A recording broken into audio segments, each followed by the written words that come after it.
আপনার হচ্ছে হলো যে এখানে যে পানির যে লাইনটা করছেন আমার মনে হয় এটা খুব ইফেক্টিভ একটা জিনিস। এর থেকেও যদি আপনার যদি হচ্ছে ওয়াটার ড্রিঙ্কার লাগানো যাইতো, ওয়াটার ড্রিঙ্কার বড়টা যেটা, এটার পরিবর্তে ওটা হয়তো আপনার জন্য আর ইফেক্টিভ হইতো। এটার তবু আপনাকে পানি দিতে হইতেছে, ওয়াটার ড্রিঙ্কারটা কিন্তু অটোমেটিক কিন্তু পানি চলে আসবে। এবং ওয়াটার ড্রিঙ্কারগুলোতে আপনার হচ্ছে হলো যদি আপনি বলেন যে মানে 1000 মুরগি 20টা অটো ড্রিঙ্কারই কিন্তু আপনার জন্য কিন্তু এনাফ। ঠিক আছে, অটো ড্রিঙ্কারটা খুব ভালো হবে। এবং আর একটা বিষয় যে খাদ্যের পাত্র ঠিক আছে, কিন্তু আর একটা বড় খাদ্যের পাত্র পাওয়া যায়। ঠিক আছে, 8 কেজির একটা খাদ্যের পাত্র পাওয়া যায় অনেক বড়, ওইটা যদি ব্যবহার করেন আপনার জন্য মনে হয় আরো ভালো হবে। আপনার ফার্মটা খুব সুন্দর আল্লাহর রহমতে, পূর্ব পশ্চিমমুখী শেডাবার, সব দিক থেকে আলহামদুলিল্লাহ খুবই ভালো। ব্রুডিং ওটাতে করেন নাকি? আলাদা ব্রুডিং করেন তাই না? 14 দিন কয়দিনে নিয়ে আসেন? 13-14 দিনে ট্রান্সফার করেন তাই না? সবচেয়ে প্লাস পয়েন্ট হলো আপনার নিচে যে মাছ আছে, এই নিচে মাছটাতে আছে, ওইটাই সবচেয়ে প্লাস পয়েন্ট। কারণ হচ্ছে যে মুরগিতে আমার ইনকাম যাই হোক, মাছেরটা পারফেক্ট। এর জন্য মাছেরটাই আমি পাঙ্গাস আছে নাকি?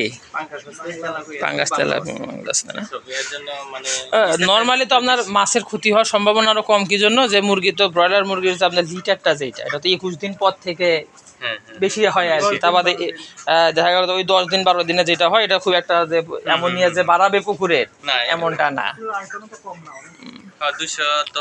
আর আপনি যখন হচ্ছে নিপল লাগাবেন, যখন যখন ড্রিঙ্কার ব্যবহার করবেন, আপনি কিন্তু একটা লোক দিয়ে 3000 মুরগি পর্যন্ত পালতে পারবেন।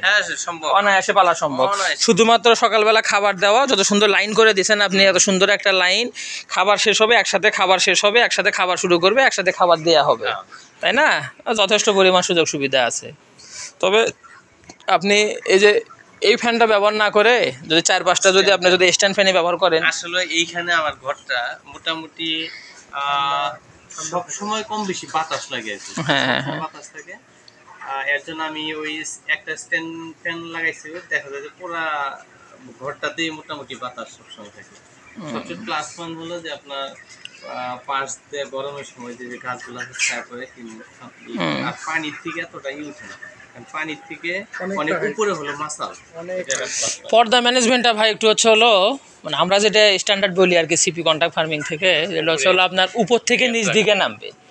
দেখা গেল যে আপনার এখানে গ্যাসের সমস্যা নাই, এটা বিষয় না, গ্যাসের কোনো প্রবলেম এখানে হবে না, কারণ যে লিটার নিচে পড়তেছে, প্লাস হচ্ছে হলো আপনার বাতাসের চলাচল আছে, সমস্যা হবে না। কিন্তু দেখা গেলো যখন আমরা ভ্যাকসিন করি, যখন 14 দিনে পর্যন্ত দেখা গেলো যে তখন মুরগিটা সরাসরি গায়ে যাতে বাতাস না লাগে, এটা নির্দিষ্ট একটা পর্যন্ত কোমর পর্যন্ত এই পর্যন্ত রাখলে অসুবিধা হয়। দেখেন আপনি পর্দাটা এইভাবে রাখছেন, নিচ দিকে কিন্তু নামানোর কিন্তু কোনো সুযোগ নাই, পর্দাটার কথা চিন্তা করা যায়। কিন্তু যদি আপনার যদি পর্দাটা এমন হইতো যে আপনার হচ্ছে হলো উপর থেকে নিচ দিক নামবে, তখন কিন্তু আপনার সুযোগটা কিন্তু পাইতেন। ঠিক আছে, তবে ভালো আপনার ফার্মে মানে আসার পরে খুব ভালো লাগলো আর কি। ফার্মের পরিবেশ থেকে শুরু করে সব কিছু আসলে খুবই সুন্দর।